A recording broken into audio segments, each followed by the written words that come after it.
அம்புலிமாமா ராமாயணம் 52வது பாகம். உத்தரகாண்டம் ஆரம்பம். ஸ்ரீராமர் அரக்கர்களை அழித்து அயோத்திக்கு திரும்பி வந்து முடிசூட்ட பெற்று அரசாட்சி செய்து வரும்போது ஒருநாள் 4 திசைகளிலிருந்தும் அகஸ்தியர் முதலான பல முனிவர்கள் வந்து வாயிற்காவலன் மூலமாக தாங்கள் ராமரை தரிசிக்க வந்திருப்பதாக செய்தி அனுப்பினார்கள். உடனே ராமர் அவர்களை உள்ளே வரவழைத்து அர்க்கிய பாத்தியங்களால் உபசரித்து தகுந்த ஆசனங்களில் அமரச் செய்து அவர்களின் நலம் குறித்து வினவினார். முனிவர்கள் ராமரை மீண்டும் ராஜாவாக பார்க்க முடிந்ததற்காக தங்கள் மகிழ்ச்சியை தெரிவித்தனர். ராமர் ராவணனை கொன்றது அது கணக்கில் கொள்ளத்தக்க காரியமல்ல என்றும் ராமர் கையால் மடிந்த அரக்க வீரர்கள் அனைவரும் சிறந்தவர்களே என்றாலும் இந்திரஜித்து போன்ற வெல்ல முடியாதவனை லட்சுமணனை கொண்டு கொல்ல செய்தது ஆச்சரியமான விஷயம் என்றும் அவர்கள் கூறினர். அவர்களின் வார்த்தைகளை கேட்டு ராமருக்கு மிகுந்த ஆச்சரியம் ஏற்பட்டது. ராவணன், கும்பகர்ணன், மகோதரன், பிரகஸ்தன், தேவாந்தகன், நராந்தகன் போன்ற அரக்க வீரர்களை விடவும் இந்திரஜித்து பராக்கிரமசாலி என்று கேள்விப்பட்டு அவன் இந்திரஜித்துவின் செல்வாக்கையும் பராக்கிரமத்தையும் பற்றி அறிய விரும்பினார்.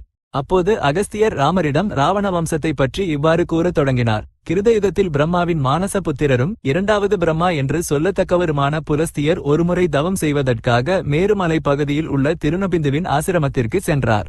அங்கே அவர் தவம் செய்து கொண்டிருக்கும் போது தேவ, நாக, ராஜரிஷி கன்னிகைகள் தினமும் வந்து விளையாடி சத்தம் போட்டு அவருடைய தவத்திற்கு இடையூறு விளைவித்தனர்.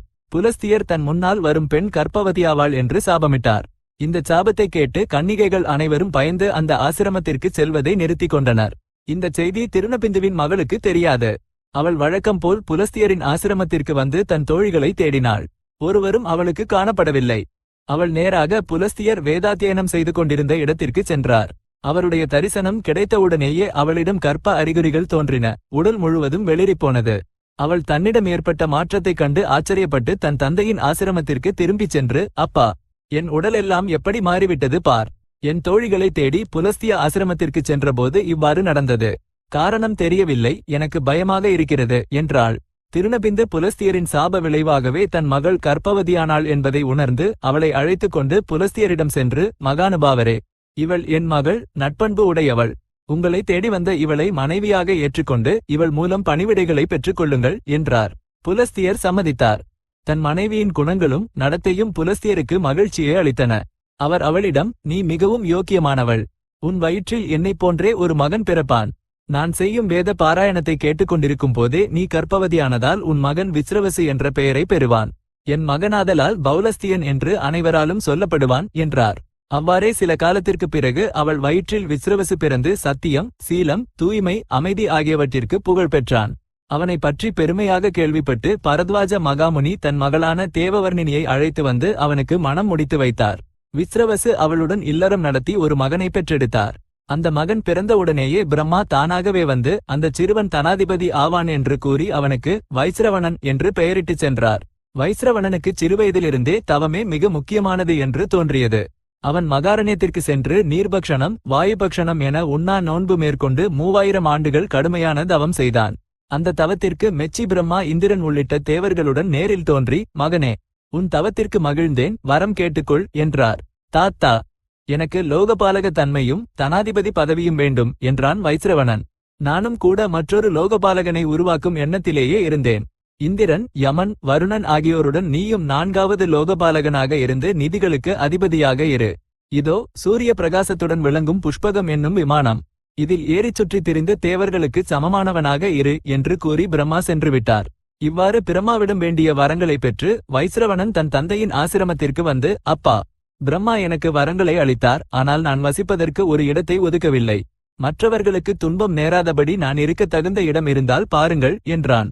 மகன் சொன்னதைக் கேட்டு விஸ்ரவசு மிகவும் மகிழ்ச்சியடைந்து, மகனே, தெற்கு சமுத்திரக்கரையில் திரிகூட மலைச்சிகரத்தில் விஸ்வகர்மா தேவேந்திரனின் அமராவதி போன்ற ஒரு நகரத்தை, லங்கை என்ற ஒன்றை நிர்மாணித்துள்ளார். மிகவும் அழகான நகரம். அது தங்க மதில் சுவர்களையும் வைடூரிய தோரணங்களையும் கொண்டது. அது முதலில் அரக்கர்களுக்காகவே நிர்மாணிக்கப்பட்டது. ஆனால் விஷ்ணு பகவானுக்கு பயந்து அரக்கர்கள் அந்த நகரத்தை விட்டு பாதாளத்திற்கு சென்றுவிட்டனர். இப்போது அது காலியாக இருக்கிறது.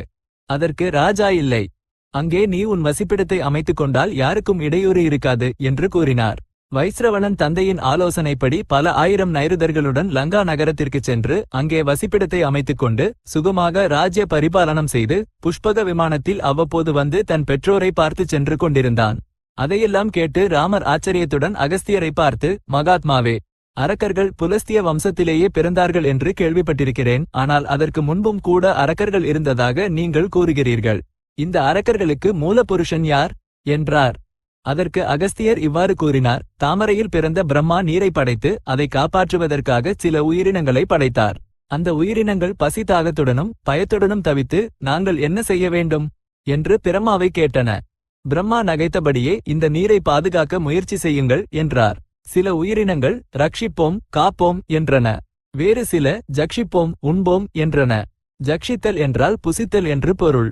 ரட்சிப்போம் என்ற உயிரினங்கள் அரக்கர்கள் ராட்சசர்கள் ஆயினர். ஜக்ஷிப்போம் என்றவர்கள் இயக்கர்கள் யக்ஷர்கள் ஆயினர். அரக்கர்களில் ஹேதி பிரஹேதி என்ற 2 அண்ணன் தம்பிகள் இருந்தனர். அவர்களில் பிரஹேதி தவம் செய்யச் சென்றுவிட்டார். ஹேதி மட்டும் திருமணம் செய்து கொள்ள விரும்பி மனைவிக்காக தேடி இறுதியில் யமனின் தங்கை பயா என்ற பயங்கரமானவளை மணந்தார். அவர்களுக்கு வித்யுத்கேசன் என்ற மகன் சூரியனுக்கு சமமான ஒளியுடன் பிறந்து வளரத் தொடங்கினான். அவனுக்கு இளமை வந்தவுடனேயே அவனது தந்தையான ஹேதி ஒரு மனைவியை நிச்சயம் செய்தார். அந்த பெண் சந்தியா என்பவளின் மகள். அவள் பெயர் சாலகடங்கடா. சாலகடங்கடா வித்யுத்கேசனை மணந்து கணவனுடன் சுகமாக உலாவி கர்ப்பவதியாகி மந்தர மலைப்பகுதியில் ஒரு மகனை பெற்றெடுத்தாள்.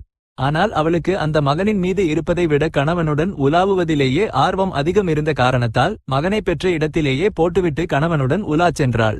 அந்த குழந்தை வாயில் கையை வைத்துக்கொண்டு மெதுவாக அழத் தொடங்கியது. அந்த சமயத்தில் ரிஷப வாகனத்தின் மீது பார்வதி பரமேஸ்வரர்கள் ஆகாய மார்க்கமாக செல்லும்போது அந்த பச்சிளம் குழந்தையின் அழுகுரலை கேட்டனர். அந்த தம்பதியினர் அந்த சிசுவை பார்த்து பரிதாபப்பட்டு அருகில் வந்து பார்த்தனர். பார்வதியின் திருப்திக்காக பரமேஸ்வரன் அந்த பிள்ளைக்கு தாய்க்கு சமமான வயதையும் சிரஞ்சீவி தன்மையையும் ஆகாயத்தில் பறக்கக்கூடிய ஒரு நகரத்தையும் அளித்தார். பார்வதி தேவி அரக்கர்களுக்கு கருவுற்ற உடனே பிரசவிப்பதற்கும் பிறந்த உடனேயே தாயின் வயது இருப்பதற்கும் வரமளித்தாள். பார்வதி பரமேஸ்வரர்களிடம் வரங்களை பெற்ற சுகேசன் என்ற அந்த அரக்கன் ஐஸ்வர்யவந்தனாகி ஆகாயத்தில் செல்லும் நகரத்தில் உலாவி இந்திரனுக்கு சமமானவனானான். சுகேசன் வரங்களை பெற்றது மட்டுமன்றி தர்மாத்மா என்றும் கேள்விப்பட்டு கிராமணி என்ற கந்தர்வன் திரிலோக சுந்தரியான தன் மகளான தேவவதி என்பவளை கொண்டு வந்து சுகேசனுக்கு மனம் முடித்து வைத்தான். தனக்கு இத்தகைய கணவன் கிடைத்ததற்காக தேவவதி எவ்வளவோ மகிழ்ச்சியடைந்தாள். அந்த தம்பதியினருக்கு மால்யவான் சுமாலி மாலி என்று 3 மகன்கள் 3 அக்னிகளை போன்றவர்கள் பிறந்தனர். அவர்கள் மகா பலசாலிகள் அச்சமற்றவர்கள் பயங்கரமானவர்கள். தங்கள் தந்தை சிவபெருமானிடம் வரங்களை பெற்றதை அறிந்து அவர்கள் மேருமலைக்குச் சென்று கடுமையான நியமங்களுடன் தவம் மேற்கொண்டனர். அந்த தவத்திற்கு மூவுலகங்களும் அதிர்ந்தன. பிரம்மதேவன் இந்திரன் முதலான தேவர்களை அழைத்துக் கொண்டு விமானத்தில் வந்து உங்கள் தவத்திற்கு மெச்சினேன், என்ன வரங்கள் வேண்டுமோ கேட்டுக்கொள்ளுங்கள் என்றார். தேவா, உனக்கு எங்களின் மீது அனுக்கிரகம் இருக்கும் பட்சத்தில் எங்களுக்கு யாராலும் தோல்வி ஏற்படாமல் எங்கள் கையில் எதிரிகள் அனைவரும் மடியுமாறு நாங்கள் நீண்ட ஆயுளுடன் விளங்குமாறு வரமளி என்றனர் அவர்கள். பிரம்மா அவர்களுக்கு அவ்வாறே வரமளித்தார். அத்தகைய வரத்தை பெற்று அந்த 3 அரக்கர்களும் 3 உலகங்களையும் துன்புறுத்தத் தொடங்கினர். தேவர்கள் ரிஷிகள் சித்தர்கள் சாத்தியர்கள் சாரணர்கள் முதலானோருக்கு வாழ்க்கை நரகமாகி போனது. அவர்களை காப்பாற்ற நாதன் இல்லை. அந்த அரக்கர்கள் விஸ்வகர்மாவை வரவழைத்து தேவர்கள் அனைவருக்கும் நீயே வீடுகளை கட்டியதாக கேள்விப்பட்டோம். இமயமலையிலோ மேருமலையிலோ மந்தரமலையிலோ கைலாசத்திற்கு ஈடான அழகான நகரத்தை எங்களுக்கு நிர்மாணித்துத் தா என்று கேட்டனர். தெற்கு சமுத்திரக்கரையில் திரிகோடம் என்றும் சுவேலம் என்றும் 2 மலைகள் உள்ளன. திரிகோட மலையின் நடுச்சிகரத்தில் இந்திரனின் விருப்பத்தின் பேரில் லங்கா நகரத்தை கட்டி வைத்துள்ளேன். அது சுவர்க்கத்திற்கு சமமானது. தங்க மதில் சுவர்களையும் தங்க தோரணங்களையும் கொண்டது. நீங்கள் உங்கள் அரக்கர்களுடன் சென்று அங்கே இருந்தால் உங்களை எவரும் நேருக்கு நேர் பார்க்க துணிய மாட்டார்கள் என்று விஸ்வகர்மா அவர்களிடம் கூறினார். விஸ்வகர்மா சொன்ன இந்த வார்த்தைகளை கேட்டு அந்த அரக்கர்கள் மிகுந்த மகிழ்ச்சியுடன் பல ஆயிரம் கணக்கான பரிவாரங்களுடன் லங்கையை அடைந்து அந்த நகரத்தை பார்த்து பரமானந்தம் அடைந்தனர். அதே சமயம் நர்மதா என்ற கந்தர்வ பெண் அழகான தன் மகள்கள் 3 கொண்டு வந்து அந்த 3 அண்ணன் தம்பிகளுக்கும் மனம் முடித்து வைத்தாள்.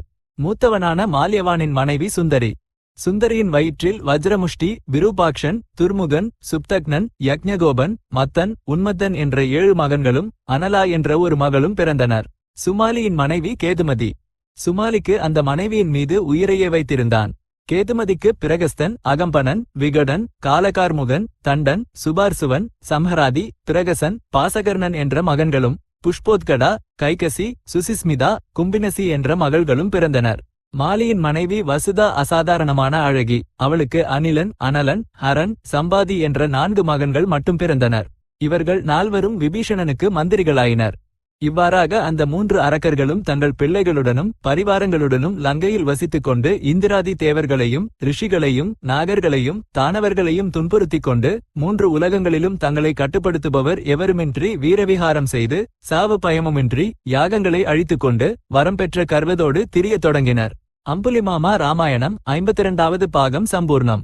இப்போதைக்கு ஸ்வஸ்தி.